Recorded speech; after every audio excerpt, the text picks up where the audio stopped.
പ്രതീക്ഷ അത് കേവലം ഒരു വാക്ക് മാത്രമല്ല, ഒരു ഔഷധം കൂടിയാണ്. ഓരോ മനുഷ്യനും അവൻ്റെ ജീവിതയാത്രയിൽ എപ്പോഴെങ്കിലും പരാജയത്തിൻ്റെ ഇരുളടഞ്ഞ വാതിലിന് മുമ്പിൽ പെട്ടുപോയാൽ പകച്ചു നിൽക്കാതെ മുന്നോട്ടുള്ള പ്രയാണത്തിന് മനസ്സിന് ഊർജം പകരുന്ന ദൈവീകമായ ഒരു ഔഷധം. അതിൻ്റെ പേരാണ് പ്രതീക്ഷ. പ്രതീക്ഷയുടെ ആഴവും പരപ്പും എത്രത്തോളം ആണെന്ന് കാഴ്ചക്കാരെ കൂടി അനുഭവിപ്പിക്കാൻ കഴിയുന്ന ഒരു സിനിമയിലേക്കാണ് ഇന്ന് ഞാൻ നിങ്ങളെ കൂട്ടിക്കൊണ്ടുപോകുന്നത്.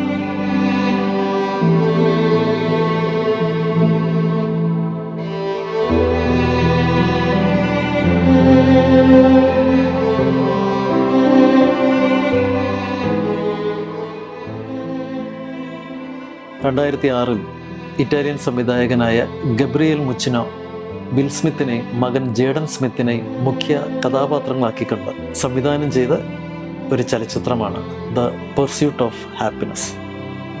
ഇതൊരു റിയൽ ലൈഫ് സ്റ്റോറിയാണ്. അമേരിക്കയിലെ ഗാർഡനർ റിച്ച് ആൻഡ് കമ്പനി എന്ന പ്രശസ്ത ഓഹരി നിക്ഷേപ സ്ഥാപനത്തിൻ്റെ ഉടമയായ ക്രിസ്റ്റഫർ പോൾ ഗാർഡനറുടെ സങ്കീർണവും ദാരിദ്ര്യം നിറഞ്ഞതുമായ ഒരു മുൻകാല ജീവിതമാണ് ദ പെർസ്യൂട്ട് ഓഫ് ഹാപ്പിനെസ് എന്ന സിനിമയ്ക്ക് ആധാരം.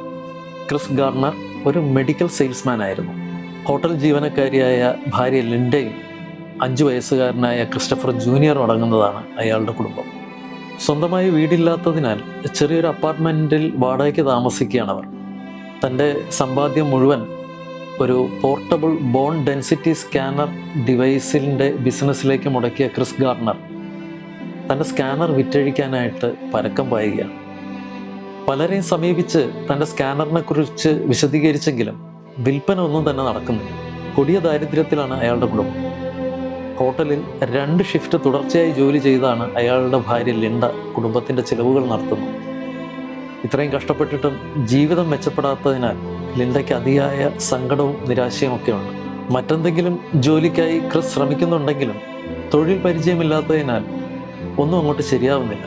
എങ്കിലും ആത്മവിശ്വാസത്തോടെ അയാൾ തൻ്റെ ശ്രമങ്ങൾ തുടർന്നുകൊണ്ടേയിരുന്നു.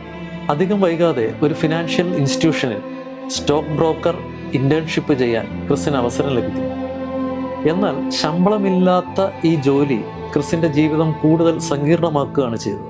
മറ്റു നിവൃത്തിയില്ലാതെ വന്നപ്പോൾ ഭർത്താവിനെയും 5 വയസ്സുകാരനായ മകനെ ഉപേക്ഷിച്ച് ലിൻഡ മറ്റൊരു ജോലി തേടി ന്യൂയോർക്കിലേക്ക് പോവുകയാണ്. ഭാര്യ പോയതോടുകൂടി അവർ താമസിച്ചിരുന്ന അപ്പാർട്ട്മെൻറ്റിൻ്റെ വാടക കുടിശ്ശിക കൊടുത്തു തീർക്കാത്തതിനാൽ ക്രിസിനെയും മകനെയും ഈ അപ്പാർട്ട്മെൻറ്റിൻ്റെ ഉടമ പുറത്താക്കി. പകൽ മകനെ ഡേ കെയറിൽ വിട്ട ശേഷം ആണ് ക്രിസ് ജോലിക്ക് പോകുന്നത്. താമസിക്കാൻ വീടില്ലാത്തതിനാൽ വൈകുന്നേരം ഭവനരഹിതർക്ക് ഏർപ്പെടുത്തിയിട്ടുള്ള ചില താമസ സ്ഥലങ്ങളിലോ അല്ലെങ്കിൽ റെയിൽവേ സ്റ്റേഷനിലെ ബാത്റൂമിലോ അയാളും മകനും അന്തിയുറങ്ങി. ഹൃദയത്തെ പിടിച്ചുലയ്ക്കുന്ന നിരവധി ജീവിത മുഹൂർത്തങ്ങളും പ്രചോദനപരമായ സംഭാഷണങ്ങളും കൊണ്ട് സമ്പുഷ്ടമാണ് ഈ സിനിമ. തൻ്റെ 5 വയസ്സുകാരനായ മകനുമായി ജീവിതം കരുപ്പിടിപ്പിക്കാൻ പെടാപ്പാടുപെടുന്ന ക്രിസ് ഗാർഡനറുടെ ജീവിതം നിറഞ്ഞ കണ്ണുകളോടെ മാത്രമേ കണ്ടു തീർക്കാനാകൂ. അസാധ്യമായ അഭിനയ പാഠവുമാണ് ബിൽ സ്മിത്തും മകൻ ജേഡൻ സ്മിത്തും കാഴ്ചവെച്ചിരിക്കുന്നത്. 2007 മികച്ച നടനുള്ള ഓസ്കാർ തലനാരിഴയ്ക്കാണ് ബിൽ സ്മിത്തിന് നഷ്ടമായത്. ലോകത്ത് ധാരാളം പേർ ഇപ്പോഴും വീണ്ടും വീണ്ടും കാണാൻ ആഗ്രഹിക്കുന്ന ചിത്രങ്ങളുടെ പട്ടികയിലാണ് ദ പെർസ്യൂട്ട് ഓഫ് ഹാപ്പിനെസ് ഉള്ളത്. ഒരു മികച്ച ഇൻസ്പിറേഷണൽ മൂവി ആയതുകൊണ്ട് തന്നെ കുടുംബത്തോടൊപ്പം കാണാൻ ശ്രമിച്ചാൽ നല്ലതായിരിക്കും. ജീവിതത്തിൽ എപ്പോഴെങ്കിലും തോറ്റുപോയി എന്ന തോന്നൽ നിങ്ങൾക്കുണ്ടെങ്കിൽ നിർബന്ധമായും കണ്ടിരിക്കേണ്ട ഒരു സിനിമയാണ് ദ പെർസ്യൂട്ട് ഓഫ് ഹാപ്പിനെസ്.